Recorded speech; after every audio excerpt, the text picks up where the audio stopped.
योगी आदित्यनाथ नई जनसंख्या पॉलिसी की घोषणा करने जा रहे हैं। उससे रिलेटेड आपको बता दें, जनसंख्या नियंत्रण के लिए प्रोत्साहन पर जोर दिया गया है और वो कैसे होगा जरा देखते हैं। सरकारी नौकरी करने वालों को इसका फायदा मिलेगा। एक तो अतिरिक्त इंक्रीमेंट की बात की गई है, सरकारी आवासीय योजनाओं में छूट मिलेगी, इसके अलावा प्रमोशन में आपको फायदा होगा, पीएफ में एम्प्लॉयर कंट्रीब्यूशन बढ़ेगा, यह बताया गया है। अगर आप छोटा परिवार रखते हैं तो छोटे परिवार को सुखी परिवार करने की कुल मिलाकर कोशिश की गई है। अगर आप कहें तो पानी, बिजली, हाउस टैक्स में छूट मिलेगी, होम लोन में भी छूट मिलेगी, दूसरी सरकारी सुविधाएं भी मिलेंगी। अब ये सिफारिशें, इनमें से कितने पर अमल किया जाता है और कौन सी योजनाएं फाइनली अमल में आती हैं, इस पर नजर होगी। और इसीलिए आज योगी आदित्यनाथ कहते क्या हैं, इस पर सबकी नजरें होंगी। आम लोगों को देखिए, इतना फायदा देने की बात कही गई है, यानी जो छोटा परिवार रखेगा, जनसंख्या नियंत्रण के बारे में सोचेगा, उसे प्रोत्साहन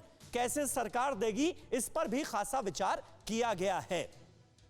और इसी में एक और अहम खबर आपको बता दें, यूपी जनसंख्या नीति 2021-30 में वन चाइल्ड पर भी कई फायदे हैं। यूपी में वन चाइल्ड पॉलिसी पर 20 साल तक फ्री एजुकेशन, फ्री हेल्थ, यानी जो छोटा परिवार रख रहे हैं, सिर्फ एक ही बच्चा जिन्होंने पैदा किया है, उनको भी तमाम तरह के फायदे की बात कही गई है। बीपीएल श्रेणी के माता पिता को मिलेगा विशेष प्रोत्साहन लाभ, लड़के के बालिग होने पर 77,000 की प्रोत्साहन राशि, लड़की के बालिग होने पर 1 लाख की प्रोत्साहन राशि।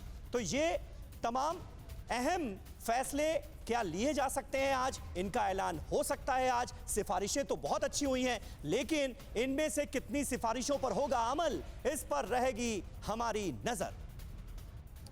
और जनसंख्या नियंत्रण के लिए प्रोत्साहन किस तरह से दिया जा रहा है, एक संतान वालों को क्या फायदा होगा, यह जरा समझते हैं। छोटा परिवार सियासी प्रहार तो है, लेकिन इस पॉलिसी को अगर आप पढ़ेंगे और जानने की कोशिश करेंगे तो कई तरह की अच्छी बातें नजर आ रही हैं। बच्चे को 20 साल तक मुफ्त इलाज की सुविधा जो है वो मिलेगी अगर आप एक संतान रखते हैं सिर्फ।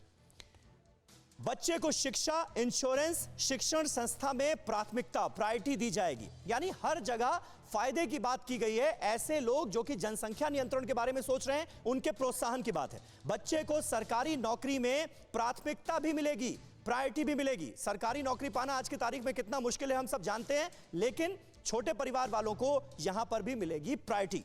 सरकारी नौकरी वाले दंपत्ति को 4 अतिरिक्त इंक्रीमेंट मिलेगा, सैलरी भी आपकी अच्छी बढ़ेगी बाकी उन लोगों के कंपैरिजन में जिनका परिवार बड़ा है। बीपीएल परिवार को बेटे के लिए 80,000 की एक मुश्त मदद की बात भी की गई है। तो जो गरीब परिवार हैं उनका भी खास ख्याल रखा गया है। बीपीएल परिवार को बेटी के लिए 1 लाख की एक मुश्त मदद दी जाएगी। तो ये तमाम जो फायदे हैं वो फिलहाल नजर आ रहे हैं। ये एक संतान के बाद अगर आप नसबंदी करा लेते हैं तो ये फायदे हमने आपको बताए। तो तमाम तरह की अहम बातें फिलहाल पॉलिसी में नजर आ रही हैं। हमारे साथ मनीष यादव हमारे संवाददाता मौजूद हैं। मनीष, अब बड़ा सवाल तो जहन में यही आता है कि विधि आयोग ने सिफारिश तो कर दी है और बहुत अच्छे अच्छे प्रावधान भी नजर में आ रहे हैं, इनमें से कितने पर अमल हो सकता है, होने क्या जा रहा है, क्या खबर है?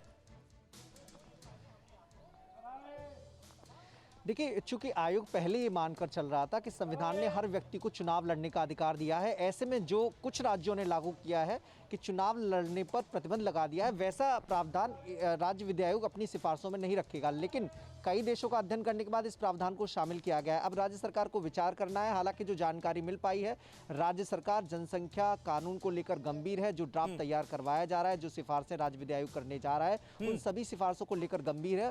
खासतौर पर सरकारी योजनाओं का प्रावधान और 2 बच्चों से ज्यादा अगर किसी की है तो पंचायत और निकाय चुनाव लड़ने पर जो प्रतिबंध लगाने की सिफारिश है, उस पर राज्य सरकार अमल कर सकती है। हालांकि फैसला जो लोग पहले विधि मंत्री को ये रिकमेंडेशन सौंपी जाएंगी, उसके बाद कमेटी बनेगी और वो तय करेगी। लेकिन मनसा साफ है, जो संभावनाएं बन सकती है उसमें इस नियम को शामिल किया जा सकता है। यूपी के लिए बहुत बेहतर बात हो सकती है। बहुत बहुत शुक्रिया, बहुत बहुत शुक्रिया। आप नजर बनाए रखिएगा, आपसे और भी जानकारी लेते रहेंगे।